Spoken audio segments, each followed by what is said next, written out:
Welcome to the Project.The podcast, the place where we talk about life, endurance, persistence, perspective, and so much more. I'm Joe Rinaldi, and I'll be your host. Let's jump in. Before we get started, let me just say that we get it. Personal development can be hard, but you don't have to do it alone. Project.The has been on a mission to create a supportive and inspiring community of people, all striving to be better together. Head down to the link in the show notes and join the Hard Things Club so that we can do hard things together. And if you're already a member, invite a friend and spread the love. Now, let's get to the episode. Welcome back to the Project.The podcast, episode 197. We have myself, Joe Rinaldi, and in the state of North Carolina, not for long, we have a very, very, very special guest, Kaleigh Kurtz. Kaleigh, how are you? I'm doing great. How are you doing today? I'm doing so good, and I am very excited for this conversation. I know it's been a while. The seeds were planted a long time ago, and we're making it happen. And I actually wanted to give you a bit of context before I get into your introduction. One of my clients, probably 2 years ago, mentioned your name, sent me a DM and said, "You need to have this girl on the podcast." And I looked at your page, I Googled you, and I was like, "Oh yeah, I do need to have her on the podcast." And so people listening will understand why. But if I had to throw the ball in your court and just say, introduce yourself to people listening who don't know who you are, how would you do that? Oh, geez. I'm adventurous, stubborn, which I am working on, a perfectionist that I'm also working on. So I guess I'm just a work in progress, and I'm always happy to try and learn and grow. That's so interesting that you mentioned stubborn, perfectionist, and then always trying to learn and grow, because even though those are things you want to work on, I would also guess that those qualities have also helped you achieve the level of success that you've achieved in the world of women's soccer. Do you see it that way as well? I do, for sure. There's this part of me that, especially when I look back on my younger years and I think about the trainings that I would do, and even after training, I would go kick a ball around and I would get so upset with myself if I couldn't juggle a certain amount or do something that I was trying to do. I would physically get like tears would well up in my eyes because of the frustration level. And especially if I was doing something in front of somebody else, I'll just call it off. I would be in tears. I would want to quit. It was horrible. My parents tried to teach me how to ride a bike at a very young age, and they ended up quitting. They were like, "I'm done with this." So I went off by myself and I taught myself how to ride a bike. So that is something I'm definitely working on, is the ego piece attached to the perfectionism. Hmm. So, if we were to just zoom out for a second, because you gave such a great introduction, which was not tied at all to what you do on a day to day basis or for a career, if you had to explain to people listening what you do as a profession, how would you explain that? I am a professional soccer player. I was with the North Carolina Courage for 8 seasons, and this is my first season switching teams in the NWSL to go play for Denver Summit FC. It is our very first season coming up in 2026. So that is what I get to do every day, is chase a ball around. That is so cool. And so chasing a ball around is a funny way to put it, because I played sports my entire life. Soccer was a very, very brief part of that time. I want to say I played when I was 5, 6, and 7. And at that time in development, it literally is just chasing a ball around like a It really swarm of is. bees, right? Exactly. Bumblebee soccer is how I was going to describe it. Yeah, but that is not how you play soccer. You play soccer very differently, and we'll get to that. But before we get to that, what's one life lesson that you think the sport of soccer has given you? Mm. I would say, ooh, even if you're not in the place you want to be, and for me, that was I wasn't starting at a certain time, specifically in college. I'm thinking of, I was not a very good teammate. I was mean to the person starting over me. I was jealous. I was envious. And that isolated me and alienated me from all the rest of my teammates. And it was a very valuable lesson of even if you're not where you want to be, you still have to be a good human being. Have to be. Ooh. Otherwise, you're just going to be alone. And this world is all about connections, who you know, how you relate with other people.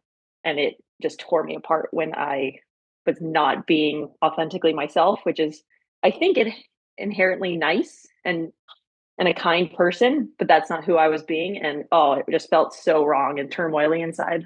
Ugh, it gives me like the heebie-jeebies thinking about. That is such a great answer. And let's stay on that for a second because I would imagine there are people listening right now who are also not where they want to be in life yet. Mm-hmm. And I think that can be hard, right? There's resentment that builds, there's comparison that plays in, there's a lot of stuff that factors. But for you, if you could go back and talk to your younger self who was in that stage of life, how would you convince or encourage them to maybe change their attitude or change their mindset? Mm, because I was stubborn, I think I would have to tell my younger self what was going to happen. So I'd have to have a bit of clairvoyancy in sharing, hey, you're about to have no friends. And for me, I had a track record in elementary school where every single one of my best friends in the second grade and then third grade and then the fourth, fifth, and sixth grade, they all moved away from me. So I already had this feeling that people were leaving me and abandoning is how I would call it back in the old days. And the fact that I then alienated myself in college, which is already a kind of hard time at certain points, I would just have to tell her like what was about to happen and how sad it was going to be. Um, and then I would probably just tell her that if I do the work on the side and I continue to be a good teammate, then I might get to the place I want to be even faster because maybe if I'm nice to my teammates, they'll be more willing to help me and encourage me and build a positive environment around me. Instead, everyone didn't want to be around me. So they were like, that's that negative bubble. We're pushing it away. And so, yeah, I think I would just have to tell her the truth of what was about to happen and then really lay it down of being a good human first above everything else is going to get you so much farther in life. Yeah, I agree with everything you just said. And it sparks a quick story that I'll tell. And I promise if you're listening, I will bring this back. It's going to sound like it has nothing to do with what we're talking about. But when my wife and I bought our house, our first house in 2022, we moved in, we got everything set up. And I noticed in the back of our house on the first floor, there was a little water stain in the ceiling. It felt like there was a leak. It seemed like there was something going on. So I got up on the roof and I looked and I know nothing about houses. I could barely hang a picture. My wife is the one who does all the house stuff. She's amazing. We literally have like saws and hand, like she's the one who owns every tool in our house. I've never touched them. I don't know how to operate them. But I went up on the roof, couldn't figure it out, called a roofer. They came over and they came up on the third floor of our house in the front, which was the opposite side of where the leak was. And they said, hey, one of the shingles is a little elevated. You might want to patch that up. Here's how you do it. So I did that and the leak stopped. And I was baffled. And so I called the guy back and I said, how is that possible? They're nowhere near each other. And he said, well, when water gets in the house, gravity pulls it down and it might roll down a beam and it might drip here and it might go there, but eventually gravity is going to pull it down until it finds a weak point and then you'll see it, right? And I thought, wow, what a great analogy for life. If you do the right things, if you have your own gravity, right? Your values, your principles, your habits, and you trust that over time, if you show up a certain way, you will eventually get to where you're supposed to be. What an awesome way to operate. And that's kind of what I heard you say to yourself Mm-hmm. just now. So it's kind of like be like water. And yes, be stubborn, be persistent in that pursuit. You Yeah. can't give up, right? Yeah. No, I Yeah. think you said that 10 times more eloquently than I did. I And talk I also talk for a living. your wife is a badass. I don't know if I'm allowed to say that word on this podcast, but what a woman she is. So snaps to her. Thank you. She is. And you are allowed to say that. My first guest ever, episode 2 of this podcast, great friend of mine, Sam Tooley. I didn't know if this would be a clean show or not. you know? So I rated it as clean when I posted it the first time. And he came on and dropped the F bomb like 5 times in the first two minutes. And I was like, it's not clean anymore. But Just gonna take that tag off. I actually might have left it. So if you're listening with kids, I'm so sorry. This is not a clean podcast. But with that being said, so I like to ask every guest a few questions and we'll spread these out through the conversation. But the first one is a big one. And so take a second to sit with it if you need. But when you look back at your life up until this point, what's the hardest thing that you've ever had to handle that you did not get to choose for yourself? Yeah, ooh, it's a heavy one. And I think it's unfortunate that it probably happens to a lot of specifically females, but I don't want to like solely put just females in this.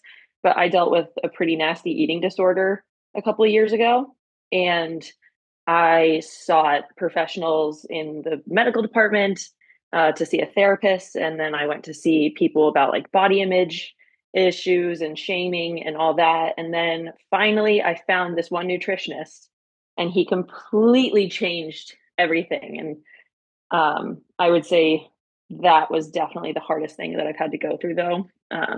I just felt like when I was in it, I was never going to get out. I didn't know how at the time. One of my physical patterns that I would do is I would grab my legs, and that would be my fat check. I put fat in quotes because I actually have a picture of myself and my boyfriend at the time. We're now recently engaged. Um, and it's like it was when I was in the thick of it, and I thought I was so big. And I now have that picture on the fridge, and I hated it at the time, but I look at it now and I was like, oh, I just want to give that girl a hug because she's not fat at all. She's just having some really tough problems, and it was so wrapped up in my identity of sport. Um, it ended up starting because my coach told me that he could see the cellulite on my legs, that I need to lose 14 pounds in 10 days healthily. And so then I just tried all these fad diets and tried to lose the weight like that because I needed to lose it in 10 days. And so it just started as something small. And I remember I went to a therapy session because I could feel my mind start to unravel a little bit. And I started going down the spiral. And I knew it was happening and I was cognizant of it. So I didn't think I would actually get to the point that it got to. But because it was just constantly on repeat in my head, it just got to that point that every time I looked at myself, all I saw was dimples all over my legs, or my stomach wasn't as ripped as I wanted it to be, or I would look at food or eat a certain food and feel shame. And so that would definitely be something that I wouldn't wish on my worst enemy. I appreciate you sharing that so much. And believe it or not, I know you allude to the fact that it affects more women statistically than men. I dealt with, I would call disordered eating for a Mm-hmm. while, severe body dysmorphia in college. I played college football. When that ended, I found myself in the gym trying to kind of find myself. And, Mm-hmm. there were days where I would go into the gym, ride the spin bike for 3 hours, lift, and then not eat anything. And then look in the mirror and think, oh, you're so fat. And I have a Gosh. picture similar to yours. My physical thing was every single time I walked past a mirror that wasn't, obvious in public, I'd lift my shirt up and I'd check my abs, to make sure that they were there. Yeah. Oh, And I, geez. and I have a picture, of me. I think it was junior year of college. I forget exactly when it was college. And in the picture, I remember taking it. It was a mirror picture. And I thought, man, you need to lose some weight. And I look back at it now and I think to myself, you were like 5% body fat. What were you thinking? Yeah. Um, but when you're in it, right, it is so hard to pull Mm-hmm. yourself out. And so I'd love to just hear more about your experience because I know for a fact there's someone listening, if not many people listening, who are in this right now. Mm-hmm. Yeah. Where do we even start? Do we start at how I started coming out on the other side? I don't Or do know. we start at the beginning? I guess I started at the beginning of the coach telling me how this developed. So we'll go to the happier side of how I started to get out of it. And it wasn't this, overnight fix. It was probably 3 years of mental therapy, of trying to stop squeezing the fat on my legs as my fat check. And then it went to I needed to stop comparing myself to others. I would either see myself and be like, I'm not as skinny as that person, or I want to look like that person. But in reality, my body type in general would never look like that person.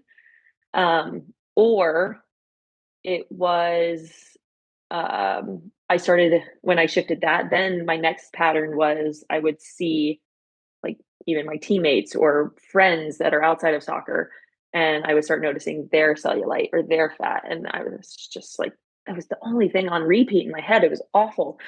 So the nutritionist that I got to work with, his name is Paul O'Sullivan. He works in Ireland. I have talked about him multiple times on my Instagram. So this is like a first formal shout out to him. But I had asked another nutritionist before him what to do. I told her everything. This was my situation. And she was just kind of like, you know what? You look great. You're just keep doing what you're doing. And it just didn't feel right. And then finally, one of my teammates, who's also Irish, she started working with this guy, Paul, and she looked like the Energizer bunny on the field. And instead of trying to change the way that I looked for the first time, I was like, you know what? Denise went from here to here on an energy scale. So let me try and shift that perception a little bit. And so I asked if I could get his number. And my first conversation with him, I told him everything that I'd been I'd had a pretty developed eating disorder. I wanted to lose it, but at the same time, I also am a high performance athlete, and I wanted to be able to perform better on the field. And this is when I started playing more consistent minutes. And he was like, okay, like the one thing I ask is during this process, you have to be so honest with me. If you feel shame, if you feel guilt, if you feel good, if you feel bad, whatever you're doing, you have to tell me. And I said, okay, like, let's do it. So we worked together for 6 months. And I think he had to pivot with me about 6 or 7 different times of the tactic, because we started with MyFitnessPal. Not good for me. The second I underate and I saw the calories under, I was like, hell yeah. The second I ate over, I was like, you fat piece of. So there's that. And I was like, okay, Paul, that doesn't work for me. Let's try something else. And then he switched to, I think it was a scale, and that had a similar effect because I saw the numbers. So then it was like, okay, Kaleigh, for 1 week, you're going to use the scale, but you're going to put 100 grams of protein, 250 grams of carb, and you can eat however many veggies as you want. So then I got to kind of see the portion sizes, and he was like, that's what I want you to look at. I want you to get the proper number, put it on a plate, and immediately see what the plate actually looks like. And it was probably 3 times more food, especially carbs, than I'd been eating. And that was the first time I was like, Paul, are you crazy? You want me to eat this many carbs? And he was like, yes, I really do. And I was like, okay, you know what? I saw Denise. I'm going to trust you here. And there's that word trust again. And I put full faith into him. And then I just kept going through the pattern of this is what my plate's supposed to look like. And then I started being able to figure out, like, when I did make those plates and maybe it was an off day, so I wasn't training as much, I was like, you know what? I'm not as hungry. So I would just take like a little piece off. And then it started becoming intuitive again. And I was like, oh God, it's happening. And it was just like the small little wins that started adding up. And it really is a journey. You can't be sitting here like inspecting every little thing. Eventually it does get easier, and you're not going to be looking for the big changes and the overnight fix. And you're going to be like, holy crap, like I ate a cookie and I don't feel shame. And that's how it started kind of working out for me. And I love Paul so much. Shout Over out in Paul. Ireland, not in heaven. I think that's so cool to hear for a number of reasons. And I'll just go all the way back to when it sounded like a lot of this started was someone's words sparked a thought, a doubt, etc. in you. And then on the tail end or on the other end, right, Paul in this case, like his words, tactics, companionship, etc., also helped it create a change. And it just goes to show how impactful words are, how impactful people are, Mm-hmm. how impactful trust is, how impactful it is to have an example of someone who's walked that path or had a result, and to be able to trust because they've been able to do it, I can do it too. There's just so much there. And I'm curious if you could go all the way back Okay. to the version of yourself who first did the fat check, you squeeze your Hmm. leg for the first time. What would you tell her if you could? And I know she's stubborn, so maybe she wouldn't listen, but what Yeah. would you try? What would you try to encourage her with? Mm. I think a little compassion. Um, First off, I would give her a hug, or I would go up to someone who I love very much and give them a hug, or Mm, ask them to give me a hug. And yeah, I think the reason I believed those words was probably because I didn't love myself as much as I should. I'm putting should in quotes. So there was like a lack of self compassion, and there was a lack of self love that I had. And I started to believe it. And in the world of sport, especially when your identity is so wrapped up in the sport, and my coach tied that to playing time. Like if I don't lose the 14 pounds in 10 days, I wasn't going to play.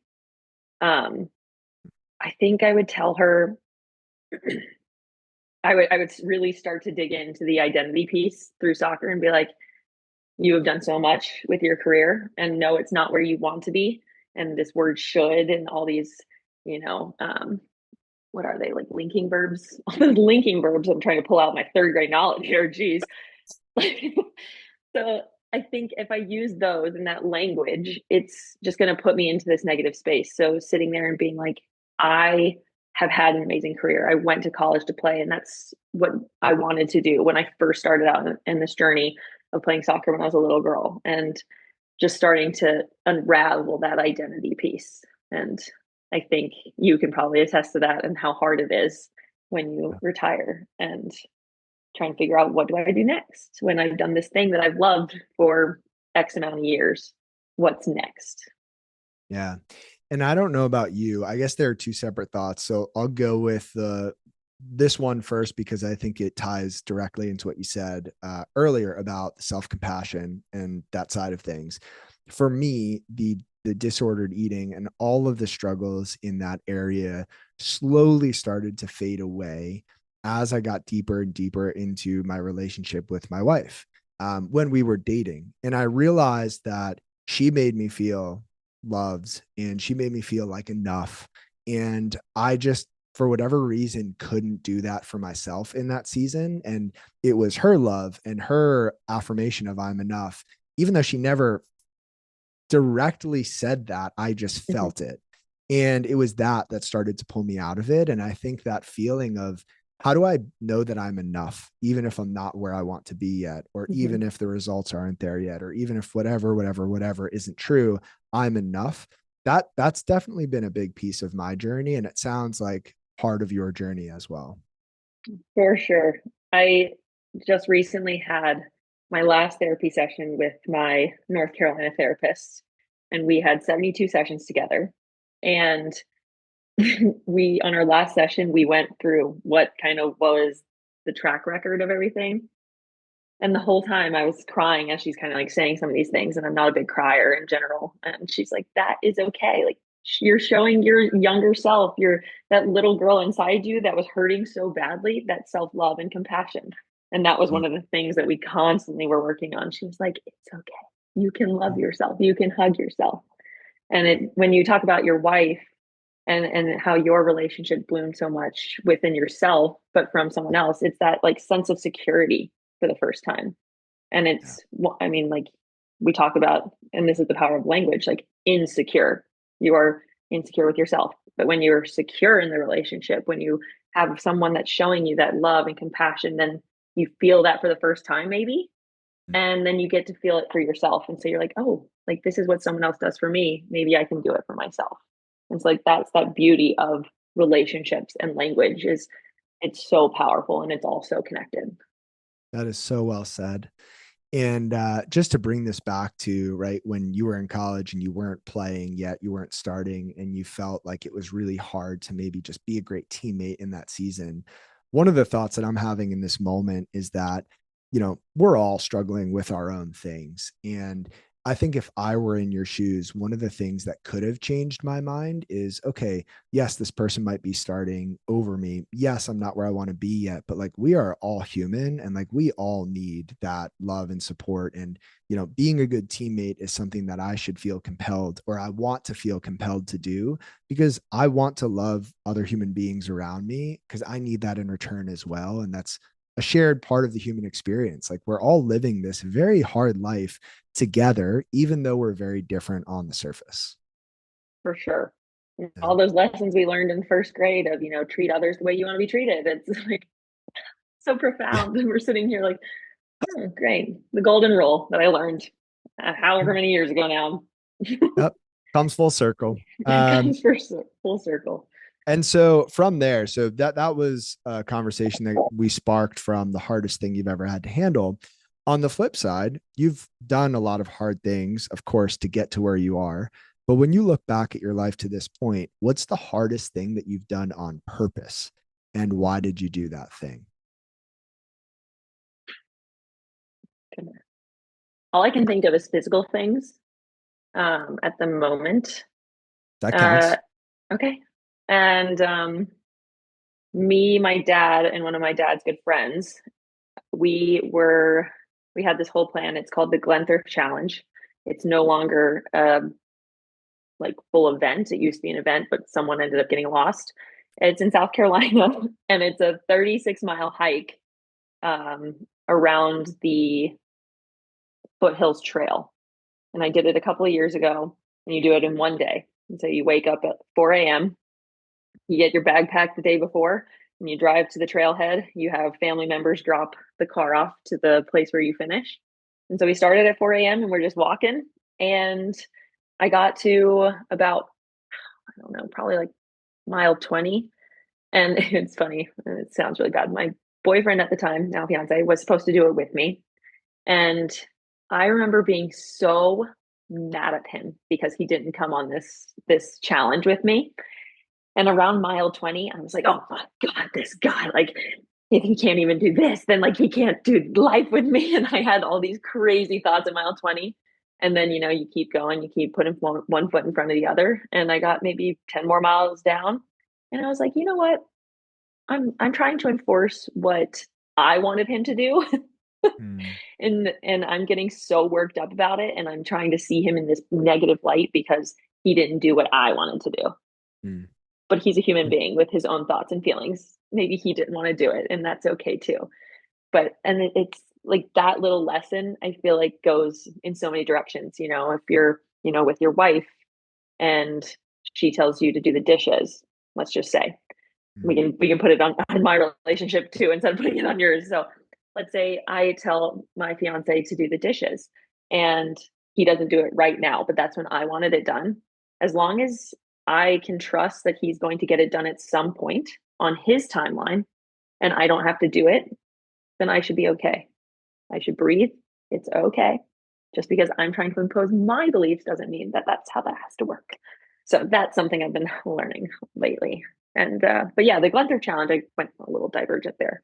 The Glenther challenge is the hardest thing I put myself through, and I learned a lot of lessons as I continue to push through the 36 miles. Yeah. Well, 36 miles in one day of hiking is no joke. And I'm sure from a physical standpoint, that was challenging.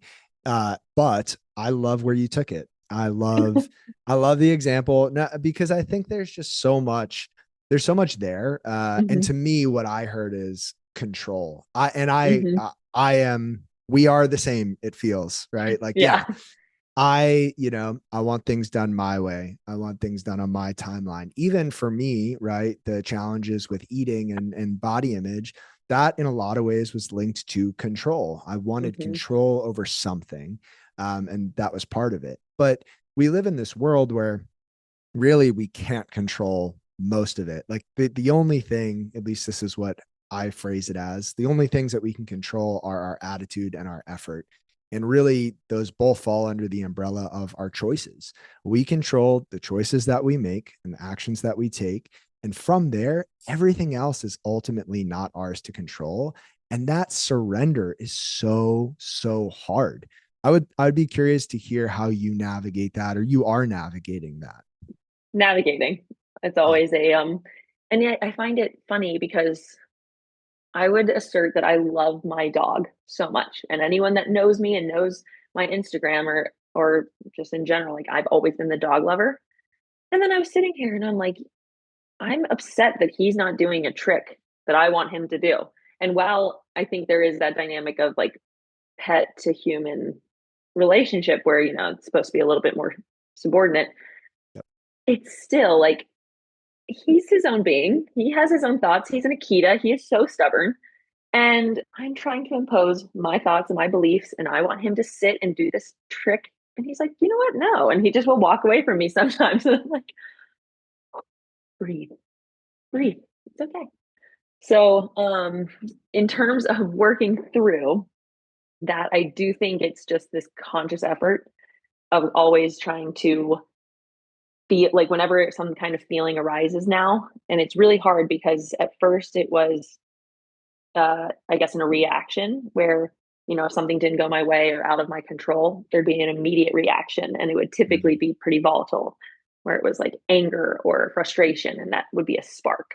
Whereas now I'm trying to take a breath, take a moment, and allow my path and my mind to say, why? Why am I feeling this way? And I keep going through the why questions of, okay, well, I wanted something done this way, and it was done this way. And it's that constant reality versus, um, what is the word I'm looking for? Um, What I want. I know I know what you're going for. Yeah. People listening are probably filling in the blank in their heads, thinking, "How Yeah, can I you not know. think of this word?" Oh, we're Um, those people now. expectation. Yes. Yeah. Yeah, that was it. Expectation versus reality. And that's what we're sitting with. And there's this one guy that I love. I'm so sorry. It's this podcast that I listen to. He was a guest on it, and I've listened to it probably 500 times now. And like tries to put everything kind of in a joking way. And he says, "Life is the way it is, but only always." And I was like, wait a damn minute. Can you say that again? Life is the way it is, but only always. And so I can sit, and what he kind of talks about is like when you say I should be over there or I should be here in my life. Well, you're not. You're Mm, here. You're always going to be right here. And you can mm, do steps to get here to where you want. And I'm sitting here, if you're not, if you're just listening to this, I'm a very hands-on person.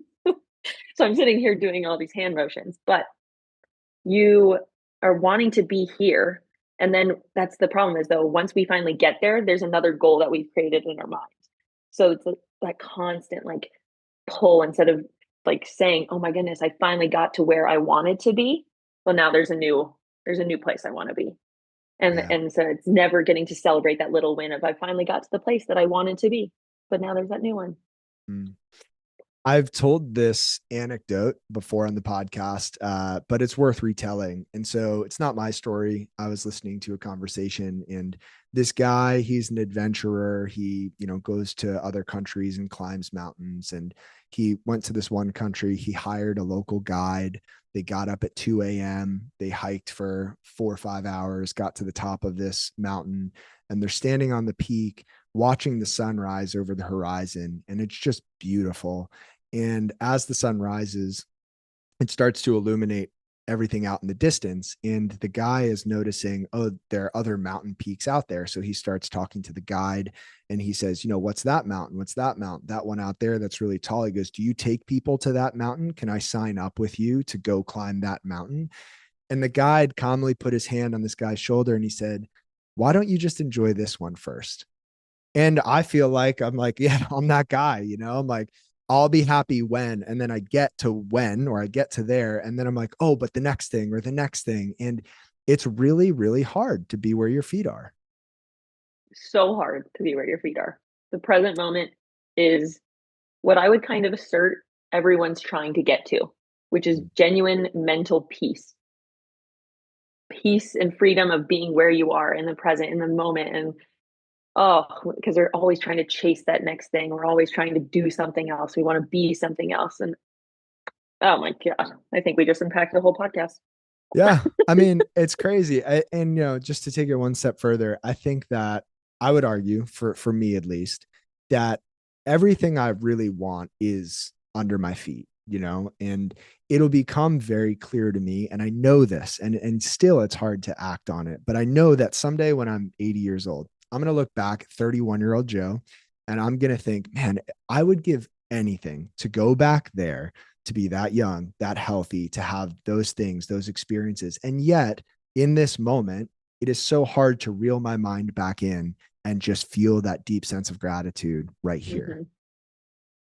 Hmm. Yeah. So well said. Yeah. So the other thing I'll throw out there is a quote. I love quotes. This one's from Viktor Frankl, and it relates to your comment about not wanting to just react to things. He said, between stimulus and response, there is a space. And in that space is our power to choose our response. In our response lies our growth and our freedom. And I love that because it's that idea of all of us are going to have an initial reaction to things. Something upsets us or it excites us or it wants to elicit this natural, response, or I should Hmm. say reaction. But our power is in that split second before we actually react to say, wait a second, I get to choose how I Hmm. respond to this. I don't have to get upset right now. I don't have to do this thing. I can choose how I want to respond. And that's our power. And I think that's a skill that gets practiced over and over and over Hmm. again. And it's hard. So hard.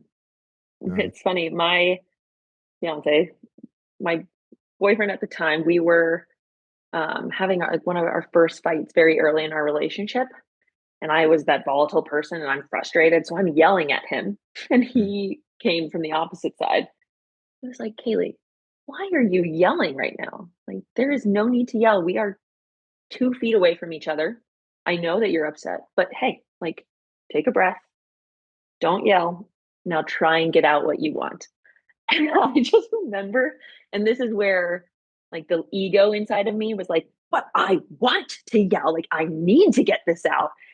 But I'm like, wait, I really don't have to do this. Like, I can get my point across. And I think I just felt embarrassed because I feel like yelling was the way that I'd always done it, and no one had ever called me out on it. And so just being called out got me a little embarrassed. So I kind of went into my shell. And I remember, I think that was the last time I think I've ever yelled at him because it was wow. then that I had that space of I can make a choice and I can either yell, which it's in my power and it's in my entitlement to do if I really want to, or I can just talk to him like a Mm, human being. mm. So let's translate this back to soccer and back to Okay. sport for a second, because I know for me, when I was playing football Mhm. specifically, it was a very emotional experience for me. You tap into something that you don't normally tap into on a day-to-day basis. And that emotion can be a really good thing. And sometimes if it's the wrong emotion at the wrong time or it's too much of a certain emotion, it's not a good thing. And Mhm. so, what does it look like for you to control your responses, your reactions, your emotions out on the field while you're playing the sport that you love? Oof. My teammates, if they're listening, they're going to be like, "You are such a liar." I I am trying really hard to bring it in and reel it in a little bit because while I do think there is a place in sport to yell, the way that you yell and the things that you say in the yell is what really matters. But because someone might be 80 yards away from me, I might need to yell. So I guess, and I'm a pretty vocal person in general. I'm a center back, which is like the last line of defense. And I'm constantly yelling and telling everyone where to be. And I move the chess pieces with my voice. But there was one practice in particular, and it was, I think, 2 years ago now, where I was it was in preseason. So it's very early in the year. And we typically would break off into two different groups. And if you were a regular person that had played at the Courage once or twice before, you knew like the second we were done with warm up, you sprint to one side of the drill so that you can be with the players that have been there and they know what they're doing. And yeah, and then typically when you're a newcomer, you're a little bit lost, you don't know what you're doing. And I got put into that group on this particular day. And the pattern was tricky. It was a mirror image that they set up. So not only was it, you're doing something new technically, but you're also having to see the image one way and then flip it in your mind. And they were struggling with it so much they couldn't figure out that this pass goes here, this one here. They couldn't flip it in their head. And I lost it. And I was yelling at them and I was just telling them how dumb they were and how bad they were. And it was really, really bad. It was that place of I'm not being a good human at this particular moment. And I realized it at least right after training. And I ended up texting everyone and just being like, I am so sorry. That is not okay. And it was really cool because there was so many different reactions to the text where someone was like, "Oh, it's okay, like I'm used to being yelled at, like it's sport, it's fine." And someone else was like, "You know what? That really hurt my feelings." And so it was this different balancing act of each, and I got to see really for the first time that this two different people in the same environment being yelled at in the same way are having different reactions to it. So it's dependent on people and the way that their threshold maybe is or where they're at. So it was this moment for me of, meet people where they're at. And I just had to keep apologizing and be like, I can't say that it's not going to happen again. I will do my best to not let it happen again, but I will, I will try and do anything that I can and then I think the next question I asked a lot of people, especially that were really hurt, was how can I better support you in that moment of like, if the drill's not going well or the way that it's supposed to be going, then I will be upset because I do want to get the best out of the training. However, if you're not understanding something, how can I help you understand? Like, how do you learn the best? And so that was the first real, I guess, 180 in my leadership that I took was during that drill. Because before that, it was all just yelling and you're dumb, you're bad. Why wouldn't you turn? All these things. So I've had to really learn a lot of lessons and reel it in. Well, Not embarrassed.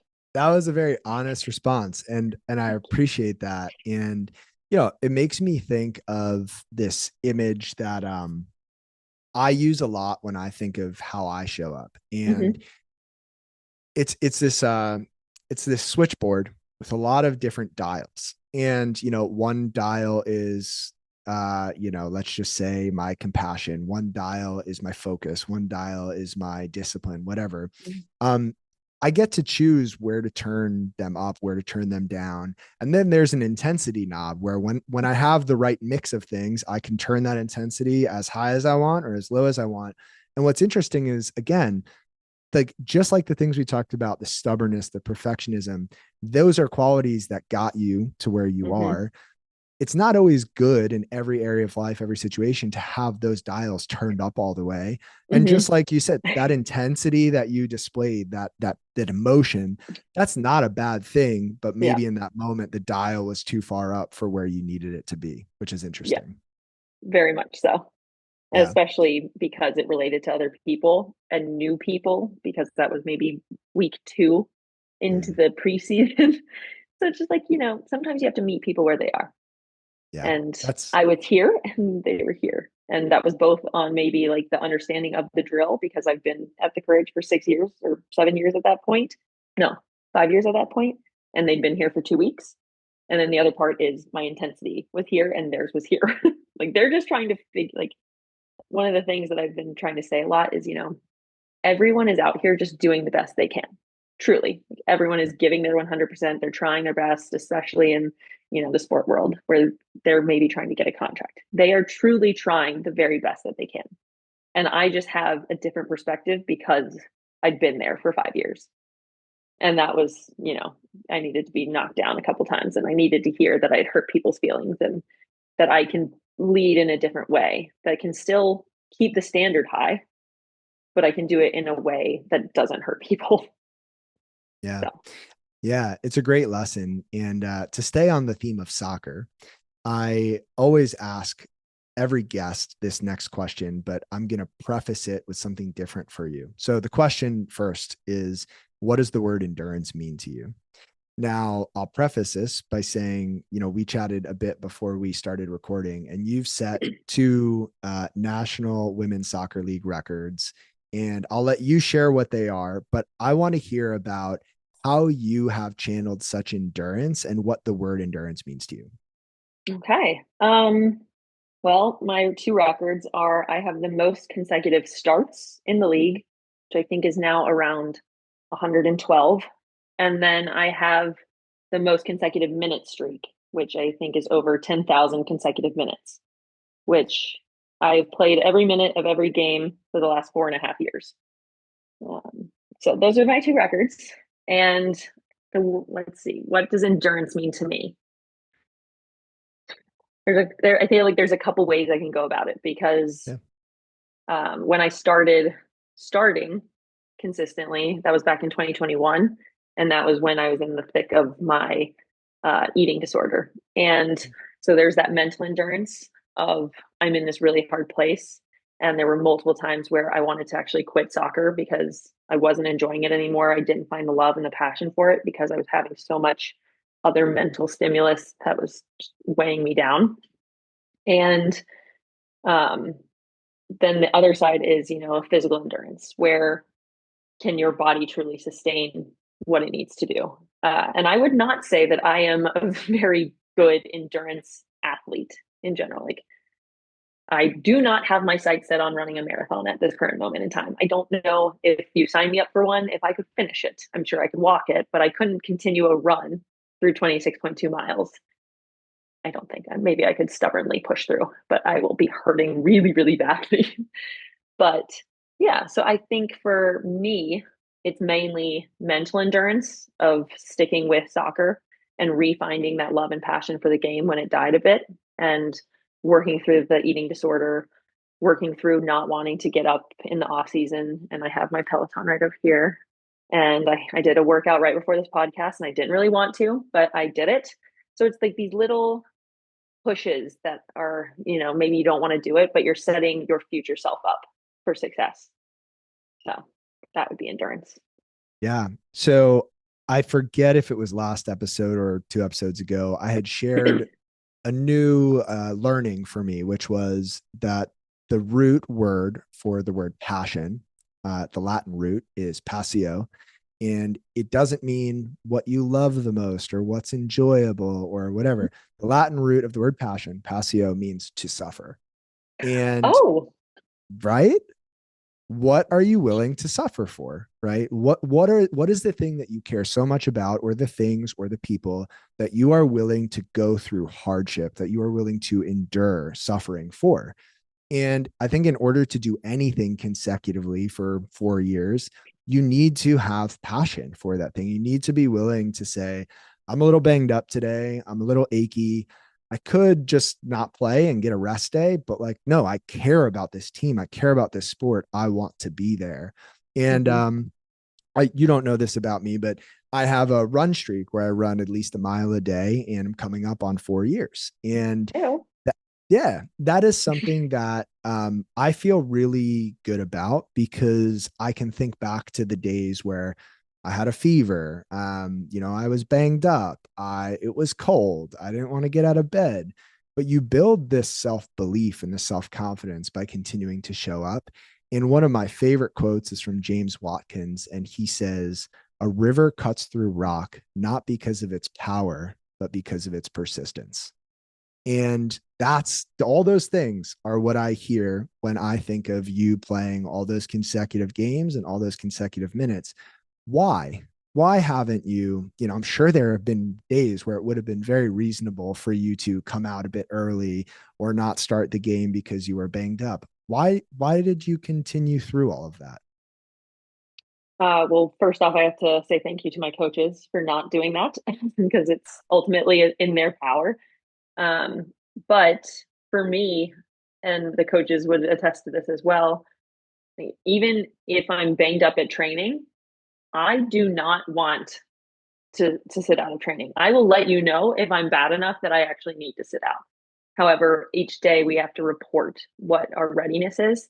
And a lot of the times, my readiness compared to my 18-year-old teammate, mine's like a 52, and her readiness is a 96. And I'm like, that is age at its finest, baby.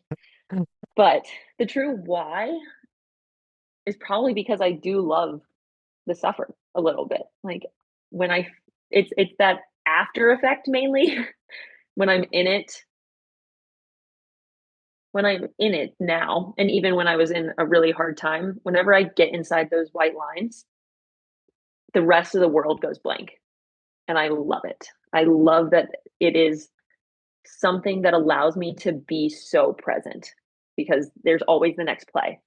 So with soccer, I think that's kind of like, I don't want to say distraction from the outside world, but it kind of is, where I have no other problems other than what's inside those white lines.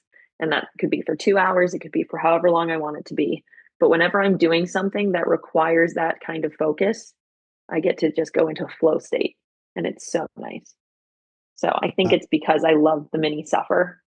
And there were times where we got online and we suffered, but at the end of the day, I was like, I got better today. Hell yeah. that's so beautiful. And, it'll lead into the last question that I'll ask here in a second. But just on a light note, has anybody joked with you over the past 4 years of like, okay, like Kaleigh, you're not going to start today?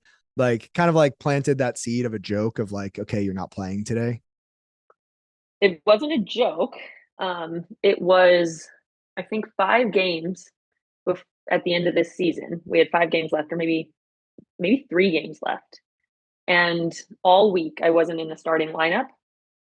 And usually throughout the week, you get little glimpses of who's going to be in the starting lineup, and we'll play 11v11 each against each other. And then on Thursday, that's on Wednesday, 11v11. And then on Thursday, we'll do another split up of 11v11, but the field's smaller. And both those days, I was not in the starting 11. And I was like, okay, well, like, if this is how it's going to be, it is what it is. And I got to that place of kind of peace and contentment with, and I had to do a lot of therapy. I scheduled an emergency meeting with my therapist because I wanted to find peace with how much and how special my career has been. Even though for me, like, I never made it to the national team, that was the ultimate goal. And uh, like 2 years ago, I kind of had to drop that. And then I was trying to figure out, was I actually successful because I didn't get to where I wanted to be. And then I found that, I was successful because I got to play and do what I loved. And not many people get to say that. And that was, the dream of the little girl that was 9. I wanted to be the next Mia Hamm, and I'm a center back, not a forward. So it's a little bit off, but you get the point. I'm living out my dream. And I really diverged here from the original comment, Yeah. but I don't even know where I was starting with that. Yeah. Well, no, I'm My glad brain you got so like diverged excited. Oh, okay. because that is really relatable, right? Because like, I think goals are great for setting a direction. I Hmm. think that a beautiful place to be is engaged in the process on in a path that's aligned with who you want to become, but a certain level of detachment from the outcome, right? Hmm. Like I am so immersed in this process that I have passion for, that it almost doesn't even matter if I hit that end target, because this pursuit is pushing me on this path of growth and development. And it's about the journey. And I know it's cliche, but just like the things we learned in first grade, right? All those cliches, like they're cliches. Those things are there for a reason because there's a truth beneath them. Hmm. But the original question was about, has anybody joked with you? And you said you Yes. weren't. So take us to what happened. Thank you. Okay. Yes. So on Thursday, I was still not in the starting lineup. Not once during that week had I been switched into, because we'll sometimes do a couple deviations of the starting 11 to kind of see who might be playing where.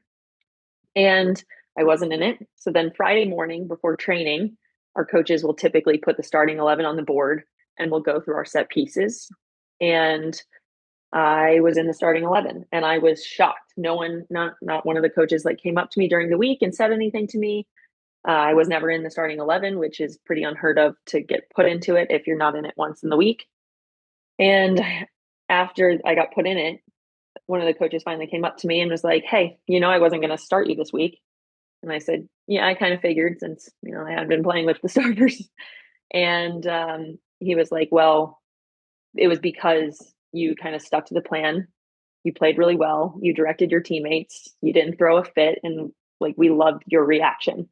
And that was the cool part of, I got to choose and I got to show up, and I had 2 choices. It was like, I could have been like, they're ruining my streak, like, blah, blah, blah. Or I could just be like, you know what? This is my job. I'm here to show up and train every single day. And the mentality I went into those trainings was, I'm going to try and make someone better today. And at the time, we actually had two high schoolers come into training with us, and we were low on numbers because we had some injuries in the squad. So my right back was like a 17-year-old girl, and my left center back was our third string goalkeeper. And I said, okay, like the odds are a little bit stacked against me here, but I've dealt with this before. I need to figure out how to speak positively to my 17-year-old so that she's not freaked out. She's already in a place where she's feeling a little uncomfortable, I'm sure. And then our goalkeeper is playing center back, and she's quite good with her feet. So I got to give her a bunch of kudos. But that was a cool place of the previous years and the things that I've messed up on. Can I, flip that script a little bit and show that I've grown in the last 3 years? And it seemed like I did, because the coaches saw and recognized that my reaction was positive to something that maybe wasn't, how I saw the rest of the year going, thinking that my streak was done with only 3 games left. And I ended up being able to get my fourth consecutive Ironwoman because I didn't react poorly to the situation that wasn't in my favor or didn't go the way that I wanted it to. And then it did go my way. What a cool full circle moment. Thank you. And from there, I'll just ask you this final question as Mm-hmm. we wrap this up. But there are people listening to this who are playing sports, have played sports, and they've resonated with everything that you said.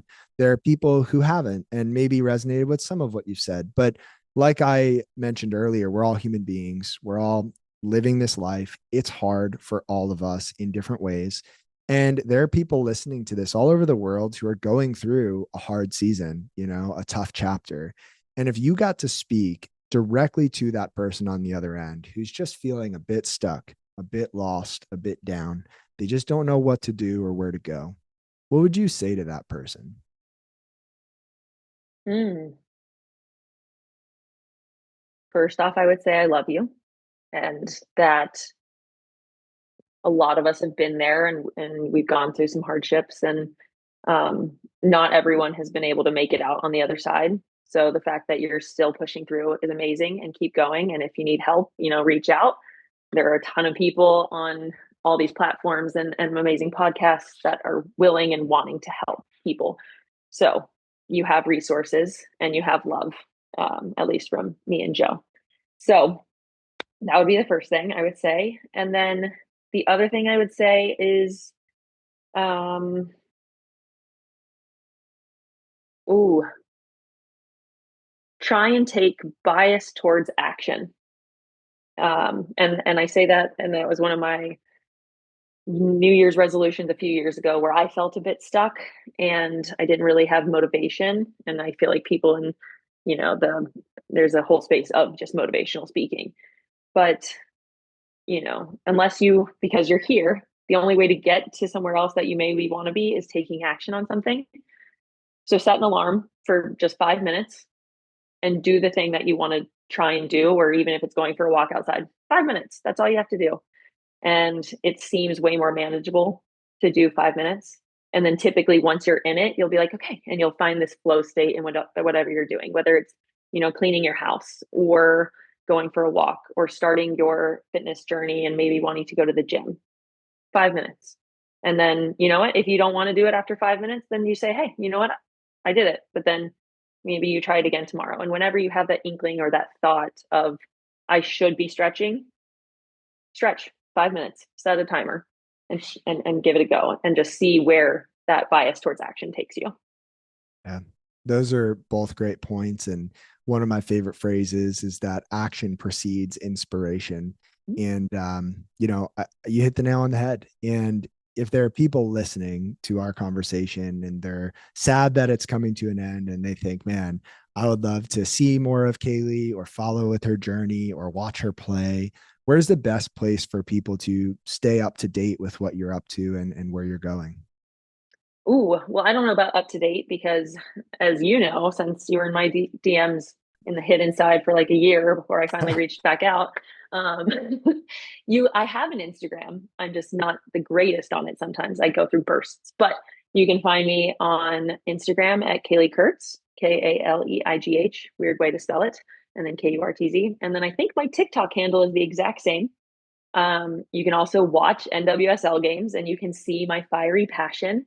And we would love to have you. If you're going to the Denver area, check us out. We are going to be a brand new team. And then I've had one thing on my brain since you said passion and it's suffer. And it's going to be so silly, but I think that, silliness is kind of fun to play into serious conversations. But any Harry Potter fans out there, this line has been sticking with me where I think it's in the third movie and book where Ron goes, "You're gonna suffer, but you're gonna be happy about it." And I've just been thinking about that the whole time, and it's kind of true. You're gonna suffer, but you're gonna be happy about it at the end of it.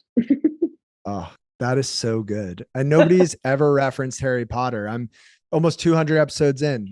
You're the first. That's great. 197, baby. Now, 197. now let me ask you this question. Yeah. So, my wife and I live in Philadelphia. We watch the Philadelphia Union play. I know there's not a women's team in Philadelphia. Where's the closest to Philadelphia that you might come to travel and play? You're really throwing my geography under the bus here a little bit. Give me some Northeast. What? Just I got Northeast you. teams. Boston is going to be a brand new team in 2026. One of my best friends from the Courage, she is a goalkeeper, national team goalkeeper. Her name is Casey Murphy. She was one of the people who helped me not retire early and got me through that 2021. So always giving Casey a big shout out, but she will be your goalkeeper for Boston. There's a team in Newark, New Jersey called Gotham FC, and they just won the national championship. So kudos to the Bats. Now I just have to start thinking about the West. Well, And then there's I think you hit it. I think oh Newark is the close. I mean, Newark is 20 minutes from where my parents live. oh my So, God. are Well, you thank playing in Newark this next season? I will, but our schedule hasn't come out yet. That is one Yeah. of the downsides about being a professional women's soccer team, where we maybe get third or fourth precedence on the schedule slash field, since we usually share stadiums. Mm. So usually, the MLS needs to create their schedule first, and then if some teams play at NFL stadiums, so NFL obviously gets top priority, then the MLS, then that second division for the men, and then women. So the more people that come out and watch and support and follow us on Instagram and all these things, we might get better scheduling for you. And Once that schedule comes out, I'm Mhm. gonna have to plan a trip to Newark, and I can't Please. wait to watch you in action. Amazing. I can't wait. Cool. Well, Kaleigh, thank you so much for taking the time for this awesome conversation and just for everything you're about. And I'm looking forward to staying in touch. Yes, thank you so much for having me. I think, one, it's so awesome and special to be able to talk about this kind of topic, but two, the way that you presented everything was just so nice and easy and flowing, and you gave amazing examples and spoke so eloquently. So thank you for having me. Thank you so much. If you enjoyed this episode of the Project Indoor podcast, go ahead and subscribe, leave a review on your platform of choice, and share this episode with a friend. It helps us get more conversations like this out to more people like you. We appreciate you, and we'll talk to you next time. And one more thing. If you're looking for a community of people all striving to be better together, check out the Project Indoor Hard Things Club. The link is in the description below. We'd love to have you.